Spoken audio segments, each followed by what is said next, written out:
हाय, good morning, सत श्री अकाल, आदाब, नमस्कार, वणक्कम। कैसे हो दोस्तों? मैं हूं आपका अपना डॉक्टर डॉक्टर नवनीत कालरा। और आज एक टॉपिक, बहुत इंपॉर्टेंट टॉपिक है, हार्ट की ब्लॉकेज के बारे में। जब हार्ट की ब्लॉकेज हो जाती है, डॉक्टर पेशेंट को बोलता है जी इसमें स्टंट डालना पड़ेगा, एंजियोप्लास्टी करनी पड़ेगी। और ज़्यादातर लोगों के मन में ये सवाल होता है कि एक बार स्टंट अगर डल जाए तो कितने दिन तक चलता है, ऐसा तो नहीं कि दोबारा ब्लॉकेज हो जाएगी। इन्हीं सवालों का जवाब आज मैं इस वीडियो में देने जा रहा हूँ। एंजियोप्लास्टी होती क्या है? जब खून की नाड़ी ब्लॉक हो जाती है तो उसके अंदर एक ट्यूब डाल दी जाती है जिसको बोलते हैं स्टंट, और ब्लॉक नाड़ी को खोल दिया जाता है। स्टंट दो तरह के होते हैं, एक होता है मेटालिक स्टंट, दूसरा होता है ड्रग एल्यूटेड स्टंट। मतलब स्टंट के ऊपर एक दवा लगी होती है, उस नली के ऊपर एक दवा लगी होती है। और आजकल ज़्यादातर स्टंट जो यूज़ किए जाते हैं वो यही वाले दवाई वाले, जिन पे दवा लगी होती है, ड्रग एल्यूटेड स्टंट जिनको बोलते हैं, वही स्टंट यूज़ किए जाते हैं ज़्यादातर केसेस में। ये दवा इसलिए लगी होती है कि इसमें से दवा रिलीज होती रहती है कि जो वहाँ पे दोबारा क्लॉटिंग मत हो, ठीक है, तो उसको रोकने के लिए। तो अब सबसे बड़ा सवाल यही होता है कि दोबारा ब्लॉकेज तो नहीं होगी।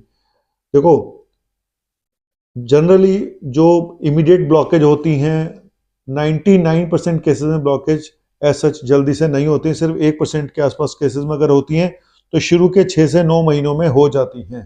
पहली चीज ये आप समझ लो। उसके बाद क्या? उसके बाद मैं एक मोटा मोटा अगर बताऊं, मैंने बहुत कोशिश करी ये पता लगाने की कि कितने साल चलते हैं। कहीं पे भी कोई फिक्स जवाब मुझे मिला नहीं, लेकिन जो मेरा अपना एक्सपीरियंस है मैं आपको बता सकता हूँ कि 5 से 15 साल एक स्टंट की लाइफ होती है, जो मेरा अपना नॉलेज है। हर साल, एक साल के बाद आप ये सोच लीजिएगा कि करीब करीब 5 साल तक 97% के आसपास स्टंट चल जाते हैं। 5 साल तक, 5 से 15 साल एवरेज में अगर बता रहा हूं, तो हर साल 5 साल के बाद 1.5 से 2.5-3% तक साइड इफेक्ट होने लगते हैं, यानी ब्लॉकेज होनी शुरू हो जाती है 1.5 से 2-3% के आसपास लोगों में। उस हिसाब से आप अंदाजा लगाते रहिएगा कि ये बड़ा मुश्किल बता पाना होता है कि मेरा स्टंट कितने दिन तक चलेगा।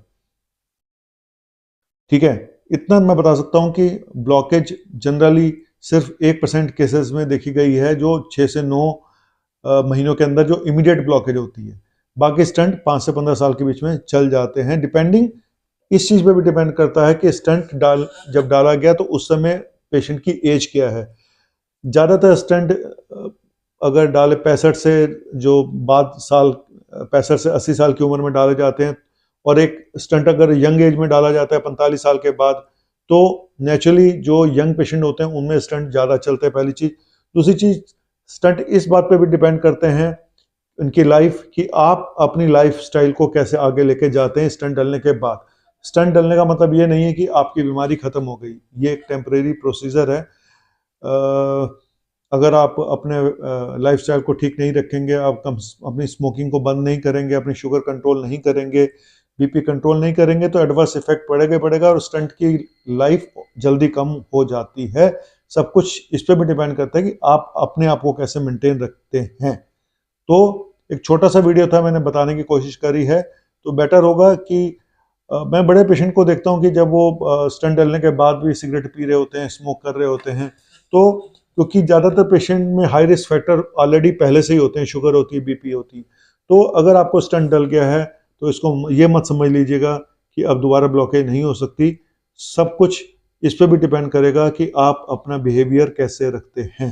ठीक है, और डॉक्टर के पास कब जाना चाहिए? हर 3 से 6 महीने में एक बार डॉक्टर के पास चले जाना चाहिए, अपना चेकअप कराते रहना चाहिए। स्पेशली शुरू में तो जरूर जाना चाहिए, शुरू के 5 साल के अंदर तो जरूर आपको फ्रीक्वेंटली विजिट करना चाहिए। और डॉक्टर भी टेस्ट भी इस चीज़ में करा के देखते रहते हैं अगर उनको डाउट होता है, और रूटीन टेस्ट भी स्ट्रेस को भी करा के देखते हैं कि सब कुछ ठीक ठाक है या नहीं है। तो कुल मिला के एक छोटा सा टॉपिक मैंने लिया, इसमें ज़्यादा साइंटिफिक बातें मैंने नहीं बताई, क्योंकि एक आम आदमी की भाषा में बताता हूँ तो कोशिश करता हूँ कि एक आम आदमी को समझ में आ जाए कि आखिर है क्या। ठीक है, तो थैंक यू वेरी मच। अगर ठीक लगाओ, ये टॉपिक छोटा सा था तो सब्सक्राइब कर देना, और कोशिश करूंगा कि और भी टॉपिक जो हैं इससे रिलेटेड। अब कई लोग पूछते हैं कि नेचुरल बाईपास सर्जरी कैसी रहती है, ईसीपी ट्रीटमेंट कैसा होता है, चिलेशन थेरेपी कैसी होती है, तो उसके बारे में भी मैं फिर दोबारा डिस्कस करूंगा। अभी के लिए सिर्फ इतना ही। Thank you very much. आपका अपना मुन्ना भाई MBBS।